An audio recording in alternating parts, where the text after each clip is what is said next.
Good morning, everyone. I first want to apologize. I haven't been doing many videos.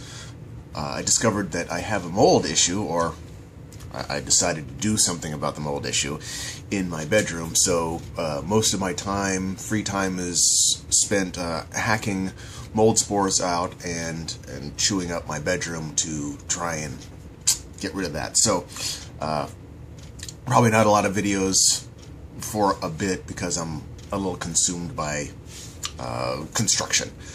But I did the other day watch a video and interview Richard Carrier interviewed by Scott Burdick, which is a fantastic interview. He's got I suppose a logic or a way of thinking that I kind of connect myself to. He says some of the same things that I've been saying. Not that I'm brilliant, but it's just hearing somebody else say it in the same way that you say it is a little validating. So it was a little validating for me. And there was a part of it where he was talking about the Gospels and that each Gospel was separated by decades, and one writer took part of a story and changed it to the way he thought it was, should have been, or what made it better in some way, which I thought was extremely interesting. And it put into my mind what we do, or a modern day version of the Gospels, which would be, for my particular example, Batman, the Batman series. It's not a new story. There are a lot of different movies, of course, and each one is a different story with the same characters. It's nothing new. Boy loses parents, rich boy loses parents, does major smart stuff, and fights crime very gloomily.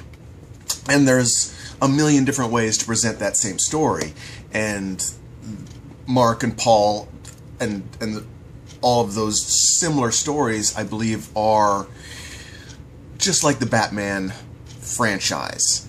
It's several directors writing the same story to express how they like it, or how they've interpreted it.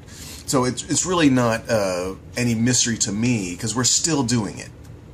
The other thing that struck me was, I have in the past wondered how these stories really even get started. I'm sure they came from other places, but when you start adding new stories, or how did they add new stories into the books? And I just realized, going down Facebook, as you may or may not do yourselves, I saw a post that said a science professor in a college, before every class, would hold up a piece of chalk and say, if God is so powerful, he'll stop this chalk from breaking when I drop it. And this particular Facebook meme suggested that he dropped it, it hit his knee, rolled down his leg and off his shoe, and then didn't break. Proof of God. How miraculous. But you can, or I can imagine how that kind of story, in order to bolster another story, it's only used to bolster a story, but that story could become a genre of its own, given enough time. And if we didn't have recording media where we could just see the original, if you have a couple generations that are telling the story over and over and over, you could see where you could get Jesus walking on water, even though the whole Jesus story might have been just something to bolster the previous story. In fact, probably was just to bolster the previous story.